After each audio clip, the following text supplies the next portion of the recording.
Bonjour à tous et bienvenue sur cette série de séminaires que j'organise à peu près tous les 15 jours sur le thème conscience de soi et conscience des autres.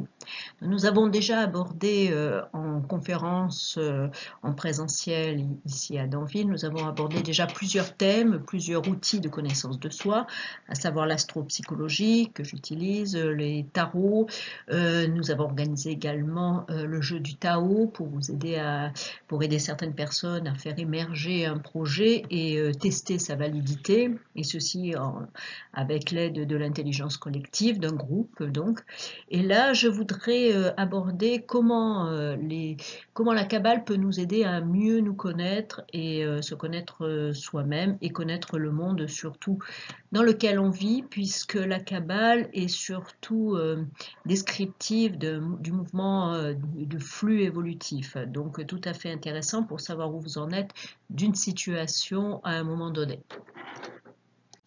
Alors, parce que la Kabbale est un outil extrêmement riche, extrêmement sophistiqué, nous aborderons dans une première série de diapositives et de présentations seulement les grands principes de la Kabbale. Quels sont les principaux fondamentaux dont il faut se rappeler pour pouvoir analyser soit une personne, soit une situation. Alors, qu'est-ce que la Kabbale? La Kabbale est formée, le mot Kabbale est formé de 3 lettres, nous sommes en écriture sémitique, donc sans voyelle, puisque les consonnes nous donnent la racine du mot. La Kabbale, K-B-L, veut dire ce qui est reçu, la tradition aussi. Vous trouverez également ce terme comme traduction du mot Kabbale. Alors, la Kabbale désigne un courant mystique à tendance ésotérique de la tradition juive qui est apparu par écrit entre le 3e et le 6e siècle après Jésus-Christ et qui, au travers du livre qu'on appelle le Sefer Yetzira, Sefer voulant dire livre ou connaissance. Un deuxième livre important, ce qui concerne la Kabbale et les sources de la Kabbale, c'est le Sefer Yazoar, qui a probablement été écrit par Moïse de Léon au XIIIe siècle. Ce sont les deux livres fondamentaux qui sous-tendent la Kabbale. Alors, sachant que le Sefer Yetzira a deux versions, une version courte qui est très très brève et une version beaucoup plus longue. Mais avant de vous exposer ce que sont les fondamentaux de la Kabbale et les principaux concepts qu'il faut s'approprier, je voudrais définir d'abord un outil. Je voulais vous donner un outil qui est extrêmement utile au niveau de décodage d'une situation, des niveaux de lecture, à savoir quels sont les niveaux de lecture que vous pouvez utiliser et qui sont utilisés de façon intensive lorsqu'on lit des textes sacrés. Donc, quels sont les 4 niveaux de lecture que vous avez à votre disposition? En fait, ces niveaux sont au nombre de 4, ce qui a donné le nom Pardes et qui plus tard en latin a donné le nom Paradis. Donc on a les 4 niveaux sont le niveau doctrinal, bien sûr, les exposés théologiques, mystiques, tels qu'on les trouve dans les textes sacrés, donnant le contenu qui donne accès au contenu secret donc des textes.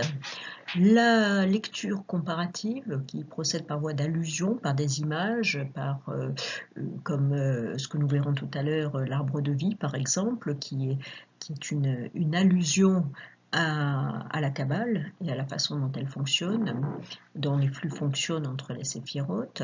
La lecture comparative, c'est l'élaboration d'une structure d'étude, d'un système de classification. Il y a une lecture exégétique, bien sûr, c'est la recherche, qu'est-ce que ça veut dire, qu'est-ce que le texte veut dire, comment l'interpréter, donc en fonction par exemple de techniques particulières, et nous verrons que la Kabbale se sert beaucoup des nombres pour interpréter les textes et les situations. Et enfin, une lecture pratico-pratique, l'action, quelle est la relation dans le monde matériel où nous vivons. C'est le sens premier du texte, le sens le plus abordable. Au niveau des paraboles, c'est l'histoire en elle-même telle qu'elle est exposée. Mais bien sûr, derrière, il y a un sens caché, un sens allusif et un sens interprétatif. Donc, adoptez toujours, même dans votre vie si vous pouvez, 4 niveaux de lecture d'un texte bien sûr, mais surtout d'une situation. Qu'est-ce que ça veut dire? Quel est le sens pour moi? Quel est le sens caché? À quoi ça me fait penser? Et comment chercher quelle est la signification que cela a pour mon futur en fonction de ce que je suis et de ce que j'ai déjà vécu. Alors également quelques mots d'histoire, parce que pour resituer la Kabbale dans son contexte historique, la Kabbale elle n'appartient pas elle n'appartient à personne, comme c'est noté en titre. En effet, la Kabbale, bien que née donc de la tradition juive, a été étudiée, a été développée par d'autres traditions, notamment la tradition et la mystique chrétienne, donc à la fin du XIIIe siècle et la fin du XVe siècle, donc pendant 2 siècles, pendant des Juifs convertis. Hein, n'oublions pas que c'était l'âge d'or de ces recherches judéo-arabe au sud de l'Espagne, qui a donné lieu à un foisonnement philosophique, mystique, qui a eu très peu d'équivalent au cours des siècles suivants, puisqu'on était sur des systèmes séparatistes tels qu'on les connaît maintenant, donc des systèmes d'appauvrissement, alors que cette période est caractérisée par un foisonnement intellectuel sans précédent, sauf peut-être depuis les Grecs qui s'étaient eux-mêmes ressourcés aux Égyptiens. Donc on a par exemple l'Académie platonicienne de Florence au XVe siècle avec Pic de la Mirandole qui étudie la Kabbale. C'est un exemple parmi tant d'autres. On saute 2 siècles pour se retrouver au XVIIe avec la théosophie, système qui explique la Genèse par exemple, qui s'est emparé de la Kabbale, puisque la Kabbale à l'origine expliquait la Genèse et la création du monde. Donc les noms que l'on retrouve ici sont Jacob Bohm et Knok van Rosenhof, qui se sont également intéressés à la Kabbale comme outil d'explication du monde, de création du monde. Et enfin les milieux maçonniques, alors là on est encore un peu plus tard, on est au XVIIIe et XIXe siècle, puisque les milieux maçonniques se sont entièrement construits sur la Kabbale. C'est le mouvement de la Golden Dawn qui a disparu vers 1905. Tous les travaux d'Alistair Crowley, de Dion Fortune font référence systématiquement et même actuellement font référence fortement à la Kabbale comme outil d'explication du monde et de la dynamique des relations entre l'homme et son créateur, mais entre les hommes entre eux. Alors que peut-on dire aujourd'hui de la Kabbale? Où en est-on aujourd'hui après plusieurs millénaires de tradition? Donc on a une Kabbale traditionnelle qui est mystique et contemplative, que nous allons trouver surtout dans les milieux judaïques, donc dans le judaïsme, puisque c'en est la continuation. Donc là on est vraiment sur les textes et l'étude des textes, et une Kabbale beaucoup plus moderne dont le New Age le mouvement du New Age fait partie, donc hermétique et magique, c'est-à-dire qu'on est plus dans l'opératif que dans le mystique ou le contemplatif. Donc personnellement je pense que ces deux mouvements, ces deux formes se complètent et que nous sommes dans un développement je dirais quasiment inéluctable d'une étude qui est restée longtemps cachée et réservée à une élite. Maintenant elle s'élargit, alors bien sûr avec quelquefois quelques dérives dues à un excès d'enthousiasme, mais nous sommes dans l'élargissement et le dévoilement, ce qui caractérise bien des mouvements ésotériques actuellement.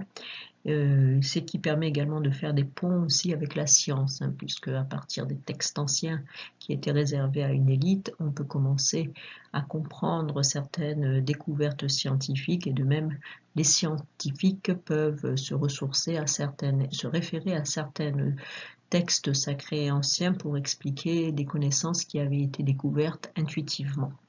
Donc la Kabbale, je vous cite une phrase de Suarez, la Kabbale appartient à tous les enfants d'Abraham, tout le monde, et le kabbaliste est une structure en mouvement et qui cherche sa sphère. Très important dans cette phrase, c'est la dynamique.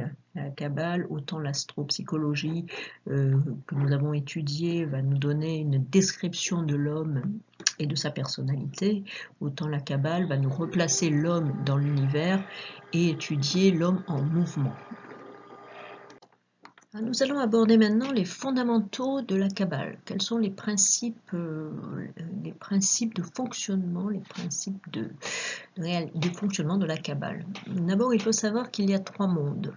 Le créateur, quel qu'il soit, les dieux, le Dieu, ayant une énergie trop forte, ne peut pas être directement accessible à l'homme. L'homme serait quasiment désintégré s'il était en contact avec cette énergie à l'état brut, un peu comme un volcan. Donc 3 mondes nous séparent de cette énergie primordiale, je dirais, qui nous permettent d'accéder, de commencer à accéder à ce que peut être Dieu. Donc Ein, Ein Sof et Ein Sof Or, qui nous séparent, qui sont trois mondes, 3 voiles qui nous permettent de cacher la lumière, l'énergie cosmique fondamentale. À partir de Ein Sof Or, la lumière commence de la lumière, on parle de lumière comme d'énergie, hein. La lumière n'est pas prise au sens primaire, mais au niveau l'énergie commence à se densifier de plus en plus et passe au travers de 4 mondes.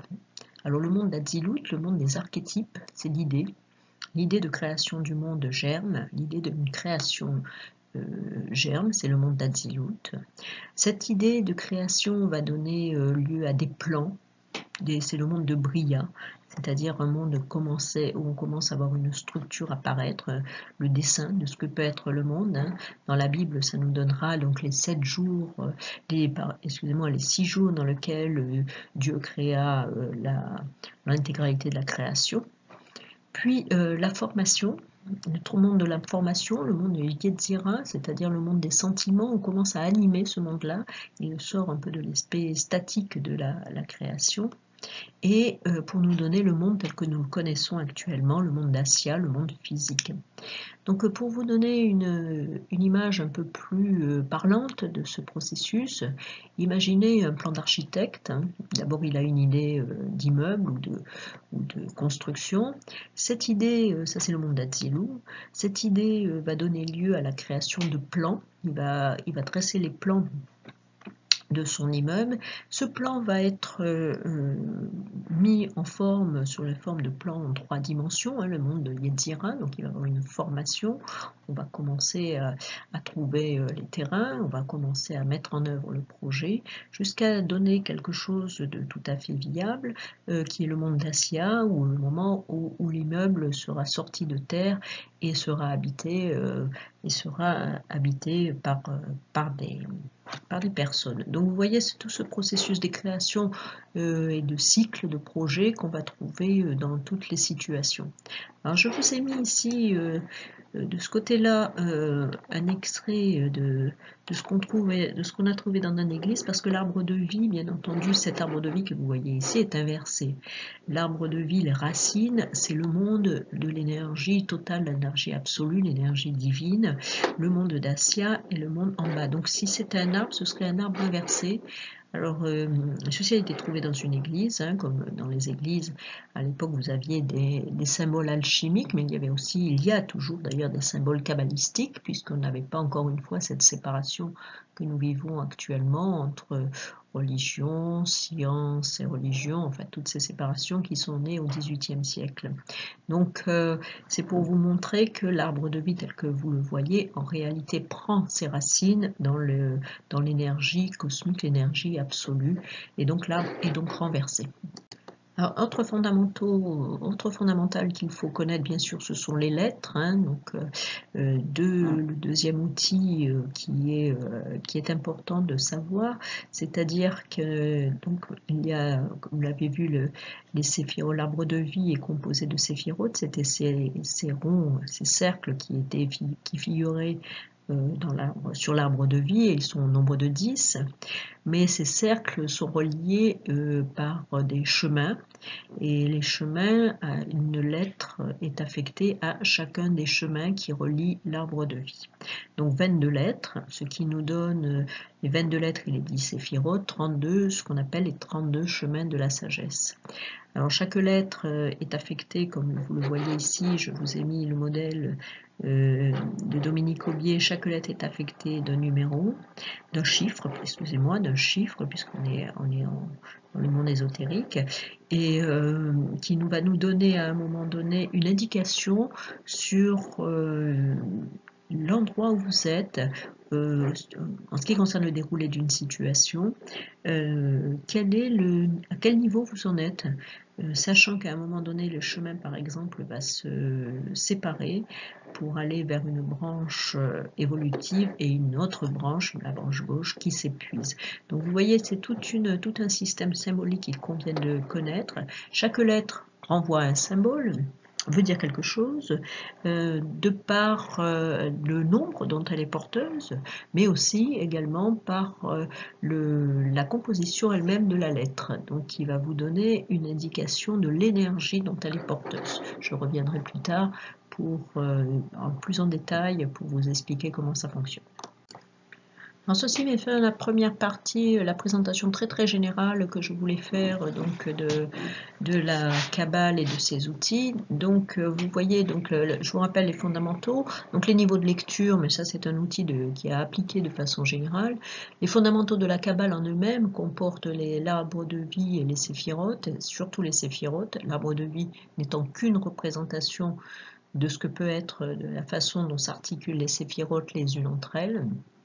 Les trois mondes, les trois voiles qui vont nous voiler, nous rendre plus accessible l'énergie cosmique, et les veines de l'être. Mais ce qui est important surtout, et sur lequel nous allons revenir ultérieurement, c'est surtout les lettres et les séphirotes. C'est ce qui va nous aider à comprendre quel est le psychisme, comment fonctionne le psychisme d'un être humain, et comment se déroule une situation de façon générale dans tout le monde vivant. Donc je vous invite à me rejoindre sur la série numéro 2, la deuxième série donc de cette présentation que j'ai séparée en trois séries, en trois éléments parce que compte tenu de la densité de la matière. Merci.